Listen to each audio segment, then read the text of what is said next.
Okay, one more video here. This is needle valves 3. I'm going to show the difference between the 1.4 and the 2.0 needle valve seats. Now these both have new K&L carb kit needle valves, but this one on the left has the 1.4 needle valve seat, where this one has the 2.0 needle valve seat, the one on the right. Now there's not a lot of difference, but I'll tell you what, it makes a big difference when you go to adjust them. You can look at the way that float's sitting up in the air compared to what the OEM looks like. And then let me zoom on this needle valve. You can see how far it's sticking up out of the needle valve seat. Maybe 2 millimeters of the needle valve sticking up there. Now with the 2.0, it has a bigger hole in it, so it lets the needle valve set down in there a little deeper.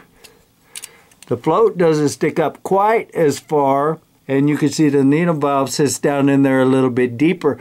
That makes things a little bit easier. Now one thing you're going to incur with the 1.4 needle valve seat in the new K&L needle valves is here on the front corner right here has a tendency to drag on the inside of the bowl.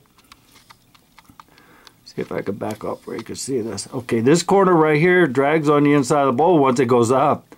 You can see it right here on the front. When it goes up, it's sticking out really, really far, and this corner right here hangs on the inside of the bowl.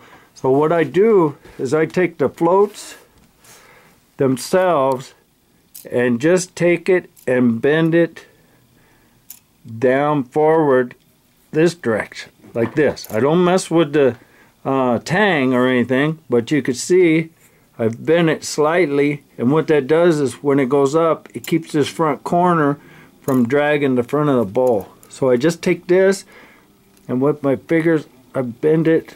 I don't try not to bend the whole thing down too much, but you can see the difference from the other one already.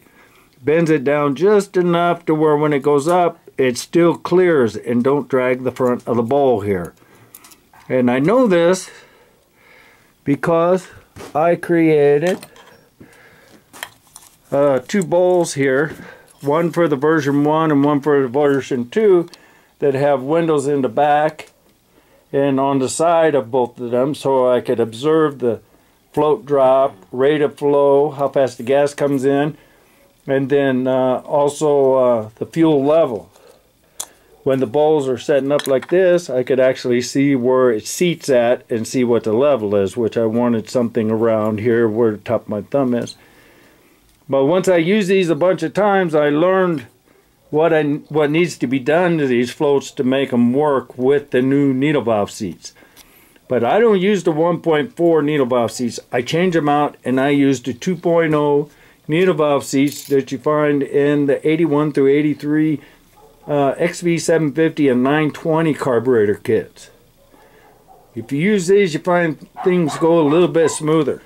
Okay, I'm going to do another video called Needle Valves 4 to show you how to adjust a float tang to make these needle valves work.